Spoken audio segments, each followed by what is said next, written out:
உங்க குடும்பத்துக்கு மூத்த சம்பந்தினா என் பேர் போடாமையே பத்திரிக்கை அடிச்சுக்கிட்டு வந்து இங்க கொடுத்துட்டு போயிருக்கான். அதுவும் நான் இல்லாத நேரமா பார்த்து. எனக்கு எதுவும் தெரியாது அத்தை. அவளே வேற சாதி பையனோடு ஓடி போயிட்டான்னு அந்த அசிங்கத்தை மறைக்க உங்க அப்பா அவசர அவசரமா கல்யாணம் பண்ணி வைக்கிறான். எதுக்கு அத்தை இப்போ எங்க குடும்பத்தை கேவலப்படுத்துறீங்க? உங்க குடும்பத்துல கூட தான் உங்க அண்ணன் பொண்ணு யாரோ ஒருத்தர் கூட ஓடி போல, அதுவும் கல்யாணம் ஆன ஒரு ஆம்பளையோட. அது உங்களுக்கு அசிங்கமா தெரியலையா? என்னடி வாய் ரொம்ப நீளுது. என்கிட்ட இந்த மாதிரிலாம் பேசுறத வச்சுக்காத. வாயை ரெண்டா கிழிச்சிடுவேன் பாத்துக்க. நீங்க ஆசைப்பட்டு நடத்தலாம் நினைக்கிறீங்களே உன் தங்கச்சி கல்யாணம், அது அப்படியே நின்றோம். அப்படிலாம் பண்ணாதீங்க அத்தை. உங்க காலில் வேணா விழுற அத்தை. நடிக்காதடி. உன்னை பத்தி எனக்கு நல்லாவே தெரியும். எங்க உன்னை உங்க அப்பா வீட்டுக்கு தரத்தி விட்டுட்டா கல்யாணம் நின்றுமோன்னு பம்மறியா?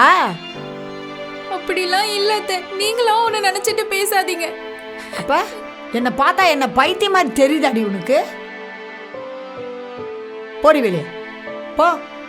நான் போக மாட்டேன். இனிமே நீங்க கோவப்படுற மாதிரி பேச மாட்டேன் அத்தை. இந்த ஒரு வாட்டி என்ன மன்னிச்சிருங்க. இது என் குழந்தை மேல சத்தியம் அத்தை.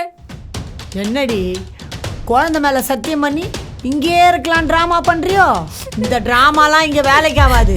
இங்க பாரு, என் பையனுக்கு வேற பொண்ணை பார்த்து கல்யாணம் பண்ணி என் குடும்பத்துக்கு வேற வாரிசு கொண்டு வருவேன். நீ வெளியே போடி போடி. வீட்டை விட்டு துரத்தி விட்டா அதுக்கு நான் என்ன பண்ண முடியும்? எங்க அம்மா எது பண்ணாலும் என் நல்லதுக்கு தான் பண்ணுவாங்க. இப்படி சொன்னா எப்படிங்க? உங்களை நம்பி தானே கல்யாணம் பண்ணிட்டு வந்தேன். இன்னும் கொஞ்சம் பாருங்க. இன்னும் கொஞ்ச நாள் நம்ம 2 பேருக்கும் ஒரு குழந்தை பிறக்க போகுது. இப்படியெல்லாம் பேசுவேன்னு தான் எங்கள் அம்மா நீ ஆஃபீஸ் வரதுக்கு முன்னாடி கால் பண்ணி சொல்லிட்டாங்க. எனக்கு உன் கூட வாழ சுத்தமாக விருப்பம் இல்லை. இனி நீ யாரோ நான் யாரோ. இந்த வாரத்துக்குள்ளே உனக்கு டிவோர்ஸ் பேப்பர் கையில் வந்து சேரும். மரியாதையாக கையெழுத்து போட்டுரு. அப்போ தான் என்னால் இன்னொரு கல்யாணம் பண்ணிக்க முடியும். அழுவாதுடி, இது ஆஃபீஸு, 4 பேர் வந்து போகிற இடம். இந்த மாதிரி அழுது ட்ராமா கிரியேட் பண்ணிட்டு இருக்கியா? இவ்வளோ நாள் என்ன உன்னை பிடிச்சி வாழ்ந்துட்டு இருந்தேன்னு நினச்சியா? அப்படிலாம் ஒரு மண்ணும் இல்லை. என்னடா நீ உங்க அம்மாவும் ரொம்ப பேசுறீங்க? ஏழைங்க நாங்க அப்படி என்ன தப்பு பண்ணோம்? எங்களை விட வசதி கொஞ்சம் கூட இருக்க வீட்டுல வாக்கப்பட்டது தப்பா? சொல்லுடா. நீங்க தானே வீடேறி வந்து பொண்ணு கேட்டீங்க. அப்ப தெரியலையா உங்களுக்கு எங்க வீட பத்தி? பொண்ணுங்க நாங்க ஏன் மாமியார் எவ்வளவு கொடுமை பண்ணாலும் தாங்கிட்டு இருக்கோம் தெரியுமா?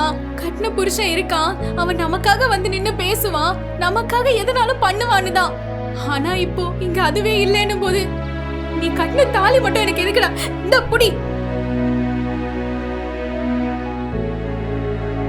நான் டிகிரி வரைக்கும் படிச்சிருக்கேன். என்னால முடிஞ்ச வேலையை செஞ்சு என் குழந்தையை காப்பாத்திக்க எனக்கு தெரியும். நகரு.